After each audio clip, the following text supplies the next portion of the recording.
Bonjour et bienvenue dans Communion avec Dieu, toujours autour de notre sujet, la guérison divine. Mais aujourd'hui, nous allons parler du processus de la guérison divine. Et à la fin de cette série, nous allons prier pour vous qui nous suivez, afin que ce dont nous parlons soit une réalité pour vous. Alors je vous invite à être attentif à ce qui sera dit, afin que vous puissiez posséder vraiment votre guérison. Notre verset ce matin, c'est Psaume 103, les 3 premiers versets. La Bible dit « Mon âme bénit l'Éternel, que tout ce qui est en moi bénisse son saint nom. Mon âme bénit l'Éternel et n'oublie aucun de ses bienfaits. C'est lui qui pardonne toutes tes iniquités et qui guérit toutes tes maladies. » Qui pardonne toutes tes iniquités? C'est Jésus-Christ. Qui guérit toutes tes maladies? C'est Jésus-Christ. Oui, Dieu a effectivement établi son univers suivant des lois. Nous avons par exemple la loi de la gravitation qui contrôle l'eau.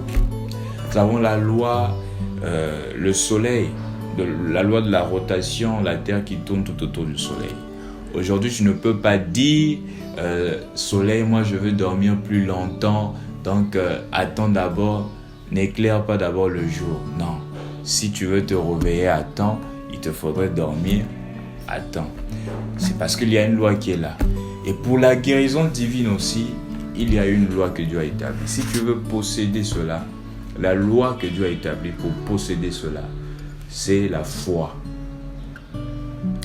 Nous allons commencer par parler d'abord de la maladie.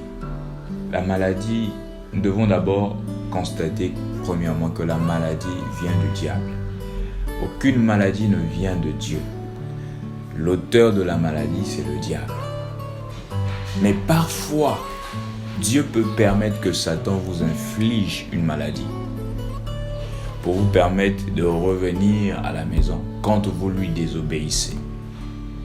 Mais Dieu n'est pas l'auteur de la maladie. Il peut permettre que Satan vous inflige un fouet, une manière pour vous corriger, une manière pour vous ramener à l'ordre, une manière pour vous ramener à la maison. Mais l'auteur de la maladie, c'est le diable. Et le mot démon et diable, tous ces mots-là, ils proviennent d'un même mot. Et le mot démon, que ce soit le mot démon, le mot diable, ce mot veut dire tourmenteur. Le diable, les démons, quand ils viennent en vous, c'est pour vous tourmenter. Tourmenter soit votre corps, tourmenter soit votre esprit, tourmenter soit votre âme. Voilà. Maintenant, vous devez aussi noter ceci, que derrière chaque maladie se cache un esprit, un démon. Pourquoi? Déjà, on vient de le dire que la maladie vient du diable. Et derrière chaque maladie se cache un démon. Vous allez voir que ce jour-là, il y avait un enfant qui souffrait de l'épilepsie. Alors, le père de cet enfant est parti voir les disciples. Il a demandé à ce que les disciples puissent prier pour la guérison de son enfant. Les disciples n'avaient pas pu. Alors, quand Jésus vient, il dit à Jésus, il raconte l'histoire à Jésus, il dit que mon enfant vraiment a écume aux lèvres, il lui arrive à tomber 2 fois dans le feu. Pourquoi? Il était animé de l'épilepsie. Mais remarquez une chose, quand Jésus va prier pour l'enfant, il ne va pas dire épilepsie, il ne va pas dire maladie d'épilepsie, quitte cet enfant. Il va appeler l'épilepsie démon. Pourquoi? Parce que derrière chaque maladie se cache un démon. Ce sont ces démons-là qui sont à l'origine. Le docteur appelé a donné un nom. Le docteur appelle cette maladie épilepsie. Mais c'est un démon qui est à l'origine de cette maladie-là. Vous pourrez lire ça dans Matthieu 17 au verset 18. Jésus parla sévèrement au démon qui sortit de lui et l'enfant fut guéri à l'heure même. Mais aujourd'hui, il s'agit de parler du processus de la guérison divine. Comment est-ce que cela se produit? Comment est-ce que cela se fait? Remarquez, notez déjà une chose, c'est que la guérison divine et le miracle, c'est deux choses différentes. La guérison divine, c'est une autre chose. Un miracle, c'est aussi une autre chose. Mais nous parlons aujourd'hui de la guérison divine, notamment du processus de la guérison divine, pas du miracle. Le miracle, vous venez, on prie pour vous et instantanément, vous avez la réponse, vous avez l'exaucement de votre prière. Mais la guérison divine, c'est tout un processus. Et ce matin, nous parlons du processus de la guérison divine. Pour bien comprendre le processus, je vais prendre l'exemple d'un chien. Le chien, quand il meurt, la vie qui était dans le chien est partie. À l'instant quand il meurt, vous allez remarquer que le corps du chien devient plus lourd. Mais après, il va paraître être plus léger. Et pendant les 3 jours après sa mort environ, vous allez remarquer que le corps du chien ne fait maintenant que devenir de plus en plus gros, plus en plus gros, plus en plus gros, jusqu'à ce que le corps va s'éclater. Et tout ce qui était à l'intérieur va commencer jusqu'à ce que ça va disparaître. Et pour le processus de la guérison divine, il en est de même. Le corps, ici, là, dans le processus de la guérison divine, le corps du chien ici, c'est quoi? C'est la cellule où le démon vient demeurer. Pourquoi? Parce que le démon qui occasionne cette maladie-là, il a une vie. Et comment est-ce que cette maladie-là commence? Ils viennent s'introduire dans des cellules qui se sont dissociées des autres cellules. Ils voient une cellule morte dans votre corps. Alors, le démon vient, il s'infiltre dans cette cellule-là. Et de cette cellule-là, va naître plusieurs autres cellules. Et il peut prendre la forme qu'il veut. Vous allez commencer à mal vous sentir maintenant. C'est comme ça que la maladie commence en nous, les humains. Maintenant, quand on prie pour vous, on applique sur vous une prière de foi. Ou quand vous priez pour vous-même, vous appliquez c'est une prière de foi, comme l'avons lu dernièrement. La Bible dit que la prière de la foi sauvera le malade, l'Éternel le guérira. Quand la prière de foi a été levée, le démon, c'est-à-dire la vie, cette vie-là qui était en train de vous tourmenter, cette vie-là qui est en train de vous faire du tort, soit des maux de yeux, soit c'était la cataracte, soit c'était un kyste, soit c'était une tumeur. Quand on prie pour vous, ce démon-là, il quitte. Il n'est plus là. Alors donc, quand on a prié pour vous, ce démon-là est parti. Mais dans cet intervalle des 3 premiers jours, il arrive de fois que des douleurs reviennent à nouveau. Qu'est-ce qui se passe? La vie qui était dans la cellule, c'est-à-dire la cellule qui s'était séparée des autres cellules là. Et cette cellule-là, le démon est venu s'infiltrer là. Il a formé plusieurs autres cellules. Et ces cellules-là, elles sont malignes parce que le démon s'est infiltré et il est là pour vous nuire, pour vous tourmenter. Maintenant, quand on a prié pour vous, le démon a été chassé. Le démon n'est plus là. Mais les cellules sont toujours là. Donc ces cellules-là, en quelque sorte, n'ont plus de vie. Parce que ce qui donnait vie à ces cellules-là, c'était le démon qui était là. Comme l'exemple du chien que je viens de vous donner, le chien qui est mort. Ce qui donnait vie au chien, c'était la vie qui était dans ce chien-là. Dès que la vie est partie, le corps du chien, il est là. Vous allez remarquer que le corps va commencer à grossir. Et c'est ce qui se passe aussi dans notre corps. Le démon n'est plus là. Alors, tout d'un coup, vous pourrez bien vous sentir. Mais après un moment, vous voyez que vous vous sentez encore plus mal qu'auparavant. Il y a encore plus de douleur qu'avant. C'est que ces cellules-là sont en train un moment, elles vont se rétrécir. C'est quand vous vous sentez bien. Mais après cela, elles vont grossir. Et nous, en tant qu'êtres humains, quand nous voyons comme ça, on se met déjà à se plaindre que je n'ai pas pu obtenir ma guérison. Pourquoi? Parce que je sens que les mêmes douleurs qui étaient là auparavant sont revenues. Mais laissez-moi vous dire que c'est même la preuve que le processus est déjà en marche. Pourquoi? Parce que ce qui est en train de vous tourmenter, le démon, il n'est plus là. Et il reste à ce que ces cellules-là, au fur et à mesure qu'elles sont en train de grossir, c'est vrai, du fait qu'elles grossissent, ça va engendrer des douleurs en vous, dans votre corps. Mais après, le corps, le sang qui est dans votre corps, va nettoyer cela. Quand il va nettoyer cela, et c'est pour vous purifier à nouveau votre sang. Mais pendant cet intervalle-là, pendant ce moment, pour pouvoir voir cette manifestation de la guérison complète en vous, vous allez ressentir des douleurs, deux fois même plus atroces qu'avant. Mais c'est la preuve même que le processus de la guérison divine a déjà été déclenché. Mais quand je ressens ces douleurs-là, si je doute en moi, les deux ennemis, laissez-moi vous dire, les deux ennemis de Dieu contre la guérison divine, c'est la vue et le temps. On a prié pour moi, mais quand je vois, je ressens encore les douleurs. On a prié pour moi, c'est vrai, mais quand je regarde avec mes yeux, je regarde encore la grosseur encore là, la tumeur est encore là, la cataracte est encore là dans mes yeux. Les deux ennemis de la guérison divine, c'est la vue et le temps.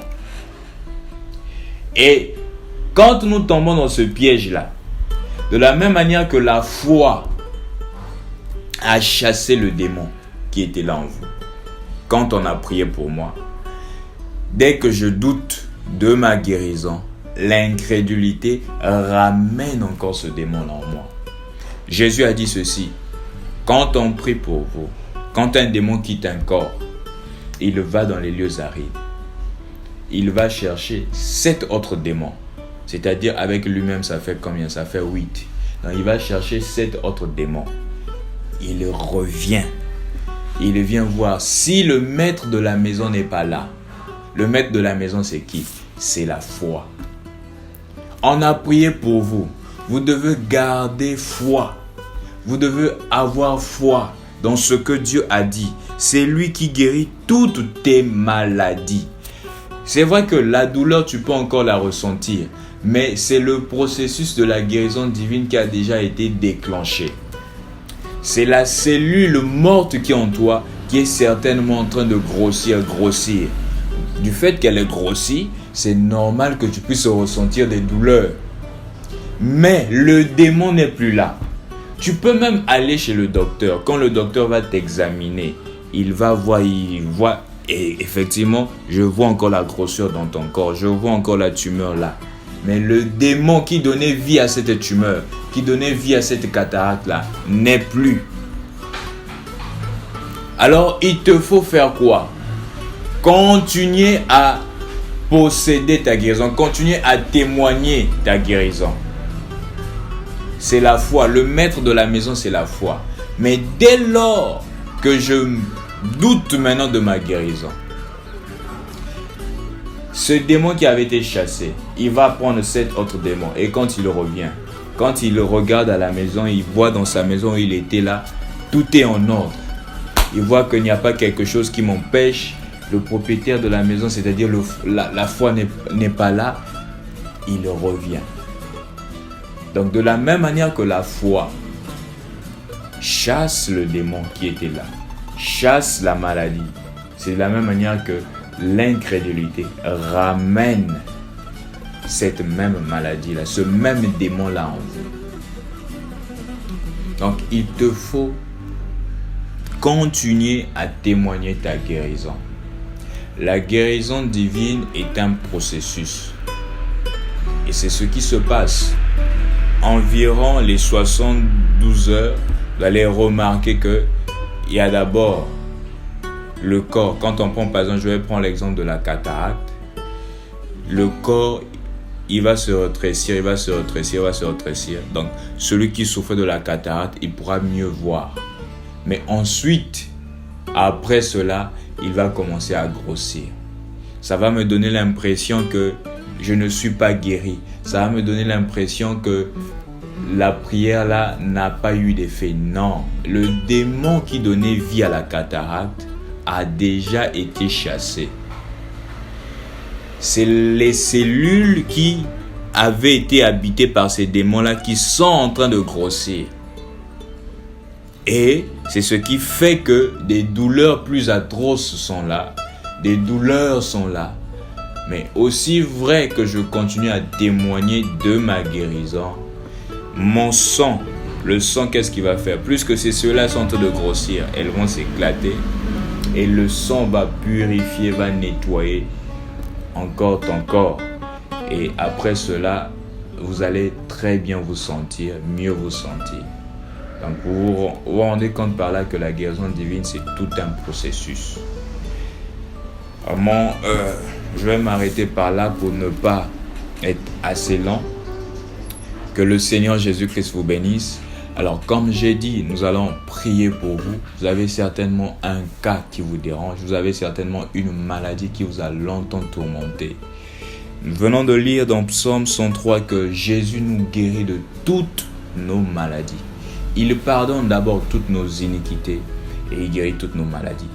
Alors, avant de pouvoir prier, je m'en vais vous donner un petit témoignage. Chez moi, au pays, l'église où je communiais au Congo-Brazzaville, il y avait une femme qui avait un souci avec son doigt. Son doigt était inactif, elle ne pouvait pas faire de mouvement. Et il arrivait que ce doigt lui faisait des douleurs atroces. Elle est allée à l'hôpital, elle avait eu à suivre un certain traitement, mais la situation ne s'améliorait pas. Alors elle s'était approchée de moi, elle avait demandé que je puisse prier pour elle. Et ce que j'ai fait, c'est tout simplement prier, c'est ce que la Bible nous recommande. Ce qu'on peut faire, c'est de prier tout simplement. Et le guérisseur, c'est Jésus-Christ lui-même. Alors j'ai mis ma main sur son pouce, j'ai prié au nom de Jésus-Christ. Et je me rappelle que la femme s'était rapprochée de moi, me disant qu'elle se sentait plus mieux.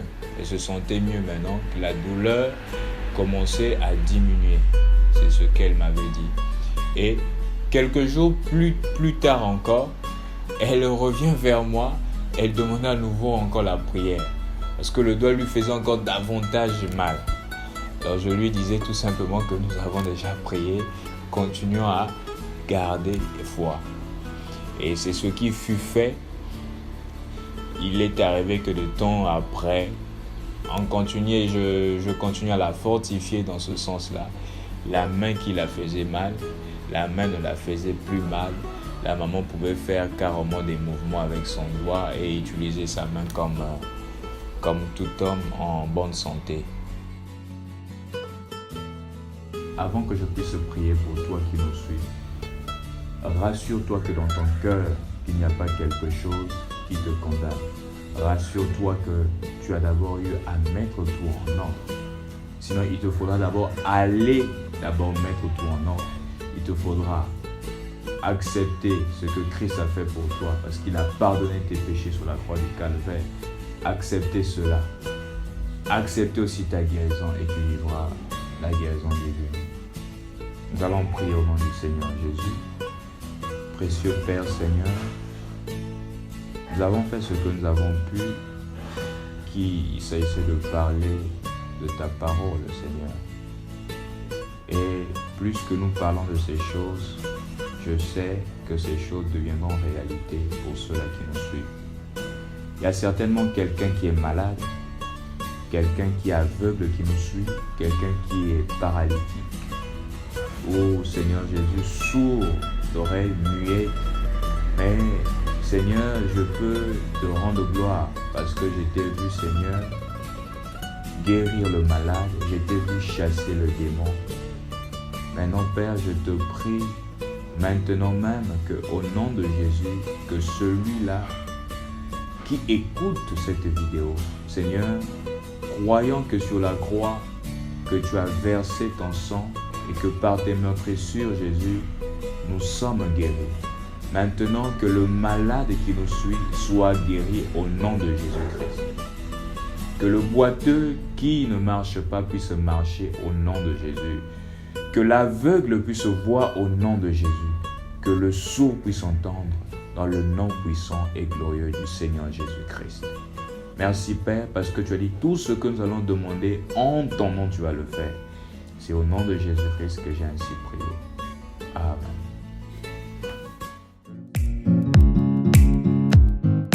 Que le Seigneur Jésus vous bénisse et n'oubliez pas de partager davantage ces vidéos. Ça sera une bénédiction pour vos amis, pour votre entourage.